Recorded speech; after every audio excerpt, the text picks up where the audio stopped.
Saya Tifa Solesa melanjutkan Sapa Indonesia Malam, Saudara. Presiden Joko Widodo menegaskan Indonesia mengecam keras pembunuhan pemimpin Hamas Ismail Haniyeh. Menurut Jokowi, kekerasan pembunuhan tidak bisa ditoleransi. Menurut Presiden Jokowi, semua pemimpin dunia mengecam pembunuhan pemimpin Hamas Ismail Haniyeh. Terlebih, pembunuhan terhadap Haniyeh dilakukan di wilayah kedaulatan Iran. Kekerasan pembunuhan yang tidak bisa ditoleransi dan terjadi di wilayah kedaulatan Iran. Saya kira semua termasuk Indonesia mengecam keras kekerasan dan pembunuhan seperti itu. Pemimpin tertinggi Iran memimpin upacara pemakaman untuk pemimpin Hamas Ismail Haniyeh. Ismail Haniyeh disemayamkan di lapangan Azadi Tehran dan ramai dikunjung oleh warga yang melayat. Jenazah Ismail Haniyeh disemayamkan di Tehran sebelum diterbangkan ke Qatar untuk dimakamkan hari Jumat besok. Pemimpin Hamas Ismail Haniyeh tewas saat berkunjung ke Iran akibat serangan udara di Tehran saat menghadiri pelantikan Presiden Iran.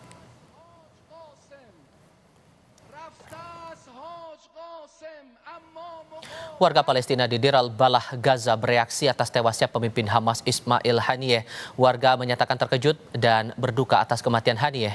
Kesedihan serangan Israel tak hanya menewaskan pemimpin Hamas di Iran tetapi juga menargetkan wilayah Lebanon. Kedutaan Besar Republik Indonesia di Beirut mengimbau seluruh WNI untuk keluar dari Lebanon setelah militer Israel mengklaim telah membunuh komandan Hizbullah. Pemimpin Hizbullah Fuad Syukur diketahui berada di gedung yang menjadi sasaran Israel pada Selasa kemarin. Dalam serangan Israel itu sedikitnya 5 warga sipil ikut tewas. Hizbullah merupakan organisasi militer yang didukung Iran yang didirikan tahun 1982 untuk melawan invasi Israel ke Lebanon. Merespons kematian pemimpin Hizbullah, KBRI meminta WNI untuk memproses lapor diri ke KBRI untuk selanjutnya keluar dari Lebanon. KBRI Beirut di Lebanon mengeluarkan imbauan kepada WNI agar keluar dari Lebanon sementara waktu secara mandiri selama layanan penerbangan komersial masih tersedia. KBRI juga mengimbau WNI menunda melakukan perjalanan ke Lebanon. Seruan itu keluar menyusul situasi keamanan di Lebanon usai tewasnya pemimpin Hizbullah.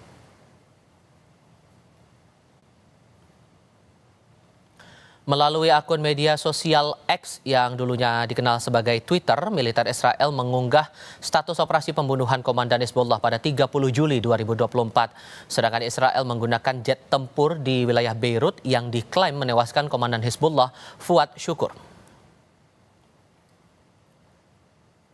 Wakil Presiden ke-10 dan ke-12 RI Yusuf Kala mengenang Ismail Haniyeh, pemimpin Hamas yang tewas di Iran sebagai seorang pejuang Palestina dengan kepemimpinan yang kuat. Ini adalah dokumentasi yang kami dapatkan dari mantan Menkumham Hamid Awaludin saat Yusuf Kala bertemu Ismail Haniyeh di Qatar 3 pekan lalu. Menurut JK, dalam pertemuan itu Haniyeh menunjukkan keinginan kuat untuk mencapai kedamaian dan penyelesaian yang adil di Palestina. Dalam kesempatan ini saya ingin menyampaikan ucapan belasungkawa innalillahi wa inna ilaihi rajiun atas tewasnya almarhum Ismail Haniyeh. Haniyeh seorang pejuang Palestina di Gaza. Dia mempunyai kepemimpinan yang kuat di kalangan Palestina. Di Tehran tentunya. Lalu apa dampak kematian pimpinan Hizbullah Fuad Syukur dan pimpinan Hamas Ismail Haniyeh terhadap eskalasi di Timur Tengah? Kami akan bahas ini bersama Hajran Totohari, Duta Besar Republik Indonesia untuk Lebanon. Bergabung juga Hasibullah Satrawi, pengamat Timur Tengah, dan Hikmahanto Juwana, pakar hukum internasional. Selamat malam semuanya, waktu Indonesia apa kabar? Baik, terima kasih. Terima kasih semuanya sudah hadir dalam diskusi kami kali ini. Kang Hasib, saya ke Anda dulu. Kalau saya boleh mengutip pemberitaan hari ini di Harian Kompas, berita utamanya berhubungan langsung dengan wafatnya Ismail Haniyeh ini, judulnya Harapan Perdamaian Redup. Kita paham bahwa sebetulnya sosok Haniyeh ini menjadi kunci untuk upaya perundingan mencapai perdamaian di Palestina. Tapi apakah semata-mata langsung kembali ke nol lagi proses perdamaian itu menurut Anda? Ya, saya rasa memang kita harus membaca apa yang terjadi di Timur Tengah hari ini secara lebih lengkap, lebih menyeluruh karena banyak aktor, banyak situasi yang saling terkait satu sama lain. Yang terbaru, Mas, saya ingin sampaikan terlebih dahulu bahwa baru saja pihak Israel menyatakan memastikan meninggalnya Komandan Brigadir Al-Qassam, yaitu Muhammad Dev. Ya, ini saya baca perkembangan terbaru di media Timur Tengah dan itu dipastikan meninggal dalam operasi 2 minggu yang lalu di Khan Yunis. Ini belum jadi pembicaraan di media kita dan mungkin ini baru dibahas di Sapa Indonesia Malam secara eksklusif. Oke. Dan kalau ini benar terjadi, maka ini akan menambah sensitivitas ataupun aspek kerawanan daripada yang terjadi sekarang, terutama di antara Israel dan negara-negara yang berada di blok Iran. Karena kita tahu Ismail Haniyeh, kemudian Fuad Syukur dan kemudian Muhammad Dev itu di antara tokoh-tokoh yang paling berpengaruh. Paling tidak di antara Ismail Haniyeh dan Muhammad Dev itu di antara 3 tokoh yang paling dicari oleh Israel, yaitu ketambahan lagi dengan Yahya Sinwar. Nah ini tentu kita harus mengecek lagi karena Hamas menyatakan bahwa kalau tidak ada konfirmasi dari Al-Qassam maka berita itu tidak bisa diterima kebenarannya. Itu dari pihak Hamas, bantahnya begitu. Nah apa yang ingin saya katakan, view kedua adalah dengan situasi seperti ini maka memang kawasan Timur Tengah wabil khusus di antara Israel dan poros-poros perlawanan ini berada pada puncak eskalasi yang dalam 1-2 hari mungkin kita belum tahu langkah pasti apa yang akan diambil terutama oleh Iran dalam rangka melakukan balasan ini. Yang pasti sebagaimana tadi telah disampaikan bahwa Iran melalui pemimpin tertingginya sudah memberikan perintah untuk melakukan sebuah serangan balasan. Nah, apa bentuk serangannya, apa bentuk aksinya, nah itu yang semua orang masih menunggu. Dan di sisi lain kita juga melihat bahwa negara-negara di dunia saat ini sedang bergerak dan berupaya sebisa mungkin untuk tidak membiarkan Iran melakukan sebuah balasan yang betul-betul membakar Timur Tengah secara umum.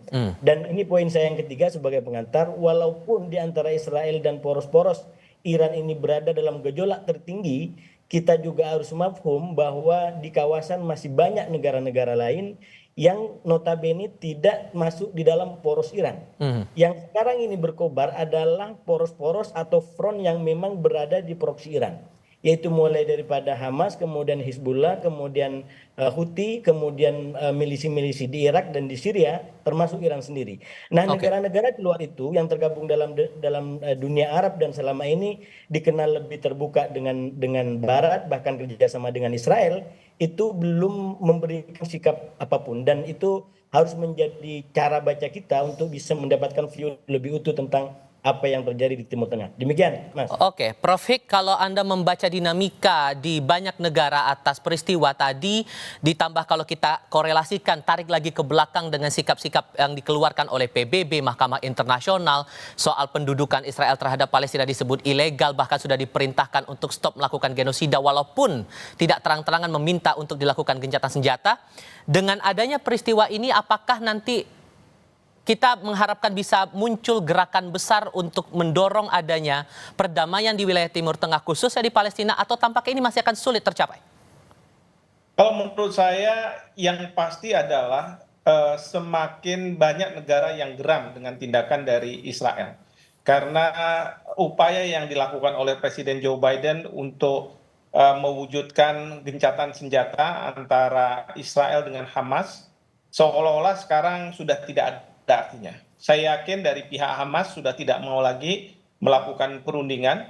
Justru yang ada di kepala mereka adalah bagaimana mereka bisa melakukan ke Israel karena petingginya juga sangat pelanggaran hukum internasional. Nah ini yang kemudian Demokrat kalau nanti sudah keras dia akan justru akan melawan Iran. Nah yang tidak kita inginkan adalah apabila Iran melakukan serangan terbuka kepada Israel. Karena ini akan memunculkan perang antar negara, karena yang jelas Israel akan didukung oleh Amerika Serikat. Bukannya tidak mungkin Amerika Serikat akan melakukan serangan terhadap Iran. Nah, kalau ini terjadi, Turki sudah mengatakan bahwa Presiden Erdogan, tapi ini di lingkungan partainya, bahwa Turki akan siap melakukan invasi ke Israel. Yeah. Nah, ini artinya apa? Mungkin juga Turki akan masuk di dalam peperangan ini. Belum lagi Rusia juga sudah menyampaikan secara keras dan tegas Presiden Putin bahwa meskipun beliau mengatakan bahwa negara-negara harus menahan diri, tapi kalau misalnya ada serangan, itu katanya beliau juga siap untuk melakukan serangan dengan senjata nuklirnya. Oke. Nah, ini yang kita khawatirkan, perang dunia ketiga bisa pecah kalau misalnya tidak hati-hati. Kalau tidak ada diwaspadai. langkah Seperti lebih itu. lanjut atas hal ini, itu tentu akan berbahaya. Saya coba ke Pak Dubes kalau gitu. Pak Dubes, setelah dikeluarkan surat imbauan atau pemberitahuan kepada warga negara kita yang ada di Lebanon, update-nya bagaimana Pak sejauh ini? Berapa banyak warga negara kita di sana dan berapa banyak juga yang sudah diproses untuk pengurusan untuk keluar dari Lebanon sejauh ini? Ya, sebetulnya seruan atau lunaknya himbauan kepada warga negara Indonesia ini bukan sesuatu yang baru ya di Libanon. Karena sebetulnya situasi yang terjadi sekarang ini bukan dari situasi normal ke abnormal atau situasi dingin ke panas. Tapi kalau di Libanon itu situasi panas ke lebih panas lagi, kira-kira seperti itu. Karena kita ketahui bahwa sejak tahun 2006 di Libanon ini ditugaskan oleh PBB melalui UNIFIL itu 10.500 tentara pemelihara perdamaian. Itu sejak tahun 2006. Artinya dikirim pasukan pemelihara perdamaian 10.500, itu menunjukkan bahwa situasi di sini ya situasi masih perang. 10.500 truk, di mana 1.300-an itu tentara nasional Indonesia. Dan Indonesia adalah negara pengirim tentara pemelihara perdamaian terbesar di Libanon, di bawah bendera UNIFIL, United Nations Interim Force in Lebanon. Dan karena itu sebetulnya contingency plan yang dikeluarkan oleh KBRI itu sudah sejak bulan Oktober 2023. Jadi awal dari terjadinya agresi militer Israel di Gaza, itu suasana dari panas ke lebih panas di Lebanon Selatan itu sudah terjadi. Dan karena itu kita sudah mengeluarkan evakuasi ke tempat yang lebih aman. Juga warga negara Indonesia di perbatasan sudah kita evakuasi sejak bulan Oktober tahun lalu ke kota Beirut yang lebih aman. Ada berapa banyak WNI kita yang ada di sana, Pak? Bagaimana? Ada berapa banyak WNI kita yang ada di sana, Pak? Warga negara kita sekitar 1.450, tetapi seperti saya sampaikan tadi 1.300-an adalah laut yang tergabung dalam Maritime Task Force dengan kapal perang KRI Diponegoro dengan 120 tentara kita yang tergabung dalam UNIFIL. Jadi sebetulnya tidak begitu banyak, dan pada hari kemarin kita mengeluarkan seruan kepada Beirut, tetapi targetnya adalah wakil komandan pasukan Hamas itu non-Libanon gitu kan, yang sedang berkunjung ke Libanon Selatan. Tapi kali ini adalah memang orang Libanon,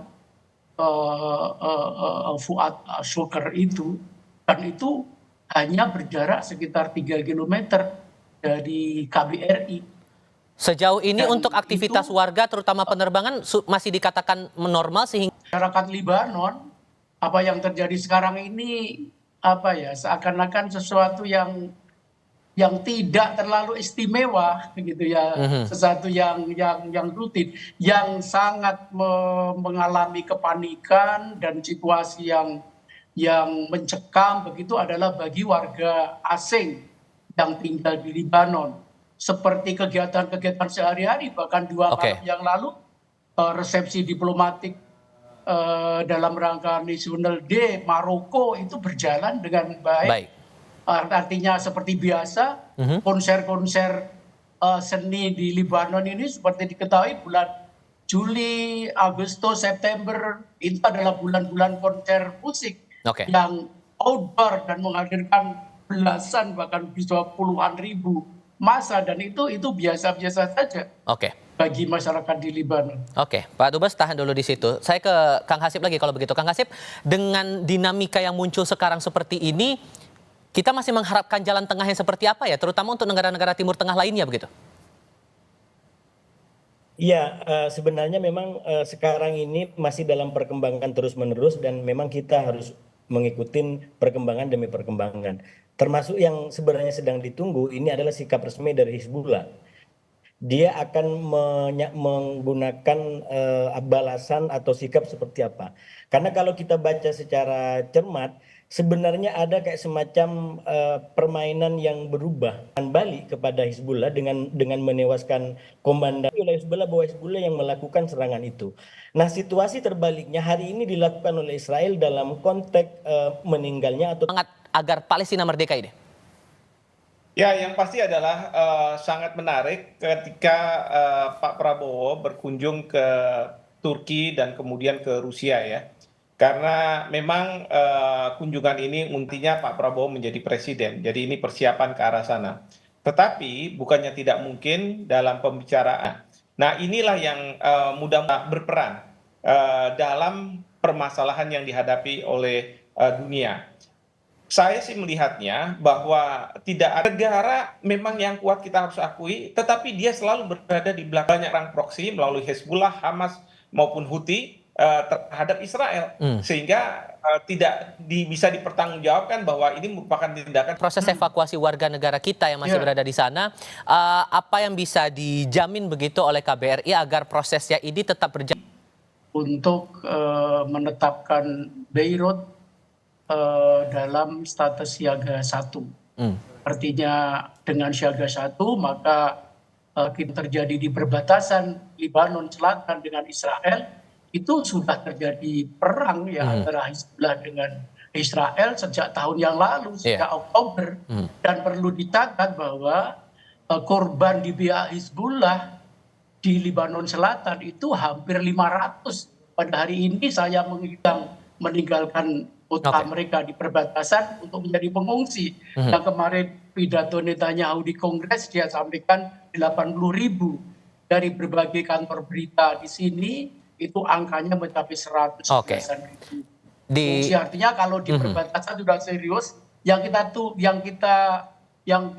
hanya perlu waspadai adalah ketika eskalasi menuju ke kota Beirut yang jaraknya sekitar 190 km dari perbatasan di Libanon Selatan ini semakin buruk akibat kemarin serangan Israel di Beirut Selatan yang menewaskan pemimpin Hizbullah yang konon kabarnya adalah penasihat militer dari Sekretaris Jenderal Hizbullah, dan peristiwa yang terjadi di Teheran. Prosesnya ini tentu menarik untuk dicermati sejauh ini ya Pak ya. Hampir semua perwakilan negara asing sekarang sedang mempersiapkan kemungkinan dilakukannya evakuasi. Oke, Pak Dubes, terima kasih banyak. Kang Hasib, terima kasih. Prof Hik juga terima kasih sudah hadir dalam diskusi kami kali ini. Selamat malam waktu Indonesia untuk Anda semua.